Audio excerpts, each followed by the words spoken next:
thank you for trying, Elihu, but I appreciate your willingness to participate. Can somebody please explain the correct way to approach grief? You.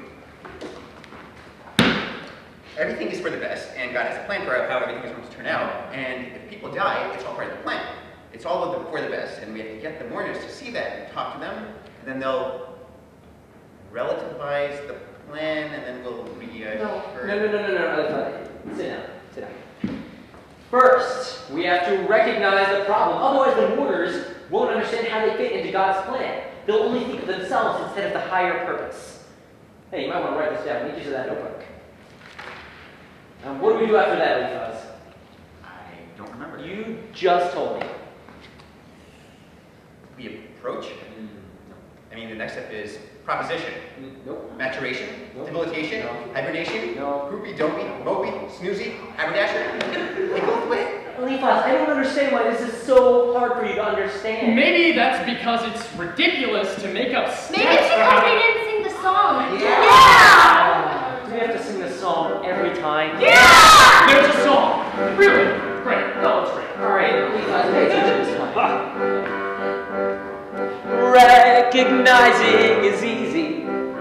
You can look in the mirror and tell it's the face you know that your wife keeps insulting, saying you look like a water buffalo. So do the same for the mourner. The old toothless widow who's counting on you. See yourself in her eyes, in her gaping wide mouth, and be the mourner and do what we do. Now it's time to relativize. She could have been trampled by a dodo, or buried alive, Or put in the washing machine. You're onto something. or a blender on smoothie, or trapped inside a beehive. So to say, take it easy. Enjoy every tooth, every bone, every hair. Fold her bathrobe bottom up in your arms and be the mourner. Oh, Buzz, please stop eating that chair. And just when you think that the world is starting to stink, that every path you choose leads straight to the gutter, you too can relativize. Your problems are just a disguise for a life full of sunshine and people with butter. People does not share. And finally reassurance. Remember to pat on the back, unless she's contagious, in which case don't touch her with a 10-foot pole.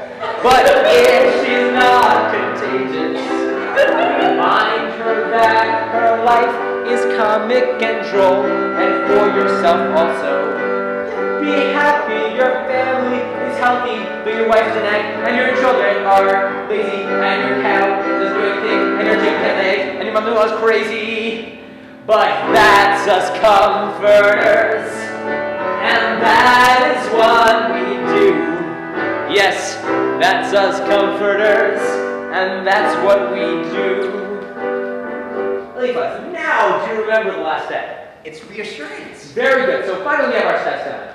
Why don't we run a trial scenario for the benefit of our visitor? We gotta show them how it's done. You'll like these. They're tons of fun. Whose turn is it to be the mourner?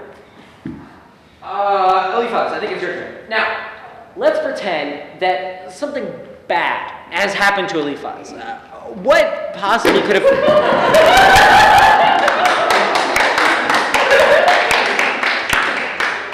Okay, that works. Bill, you think step one. What would you do? I would recognize the problem. And what is that? Buzz punched Eliphaz in the face.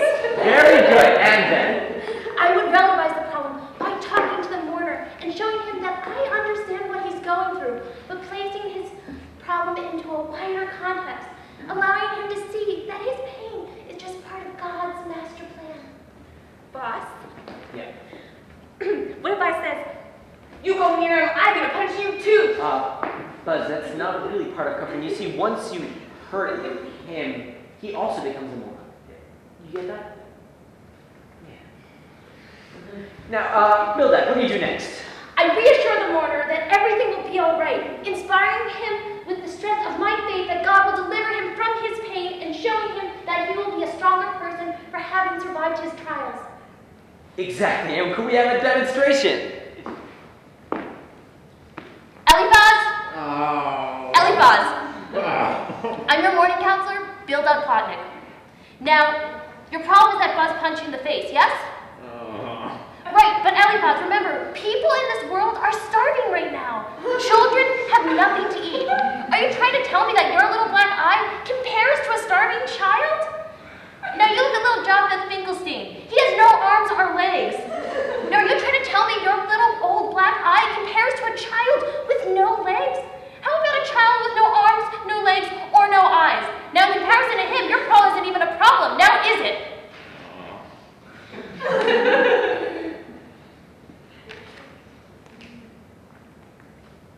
Boss? Yes, Buzz. I can eat him or something to make it worse. That's all right, Buzz. Thank you for the offer. Boss? Yes, Buzz. Can I eat him? I'm hungry. Not right now. We're having a lunch break soon. Now, Bildad, you're being very cold. Next time, try relativizing a little bit more earnestly. But for now, let's try reassuring. Eliphaz, now you listen to me. Are you listening to me? Oh. Good. Now you just remember how lucky you are. You are a happy, healthy man with a little bit of black around your eye. In fact, it's a very dashing touch. Women love that type of thing. In fact, Mrs. Job has often said how attractive she finds dark-eyed men. Really? Buzz, I think we needed another demonstration of how Eliphaz's situation could be a little worse. Oh, okay, alright. Okay. Don't you think this is wrong? Grief is not a joke, and it's not a system, and it's not just part of some giant plan. Elihu, at first I thought you were being difficult because you didn't understand the system, but do you really not agree? Do you not think that there's a purpose to every single death? I know. I'll show you how the system works. Let's talk about your dead uncle. Oh no, you're not going there. I know it's difficult to lose your uncle. Your uncle was a very sweet man. We all loved him. But you still have your aunts, you still have your cousins. Some people aren't that lucky. And God still cares. We know that God cares. There's a reason for your uncle's death. Maybe he did something horrible. He was the most respected man in town. Maybe he just hid it well. Do you call this comforting? It's the truth, Elihu. The truth should be comforting, and the truth is that everything has a purpose. That should be enough. Well, I don't buy it. And I'll tell you something else. I don't think it makes the mourners feel any better. Oh yeah, and I think this whole system is ridiculous. Okay, that's it for today, folks. See you next time. Elihu, what was that all about? Are you still having doubts? Do you still doubt that there's a purpose to every death? How could you possibly know what the purpose of a death is? Okay, so tell me why you think it's wrong. All I'm doing is telling people the truth. I just don't see how any of this is supposed to be comforting. Well, I told you, the truth is comforting. Not to me. We see somebody crying. Should we just be silent and not say anything? Maybe that would be better. To just let the mourner cry. What if mourners are supposed to cry? Oh, okay. Mourners are supposed to cry, but we're supposed to tell them that they don't have to. What good does that do them? I don't know. But it works. You see it all the time. I don't understand why certain things make people feel better. They'll always be there for you. What does that even mean? But it works. Saying things like that does something to people. Does that make any more sense? Job, have you ever needed to be comforted? No, not really, Elihu. I've been blessed by God. Really, I have. I'm so lucky. I have wonderful students, a bunch of great kids, my wife, my shepherd, their sheep. Is that it? Don't forget your poetry. And, oh, I also have my poetry. I got that too. Well, you are very lucky, Job. In 1,000 years, they'll remember you as Lucky Job, I bet. We'll see about that. What is going on? Hey, stop that! Ow! Hey, what's going on? Joe, get off of Eliphaz. You're going to hurt him. I saw him attacking Buzz.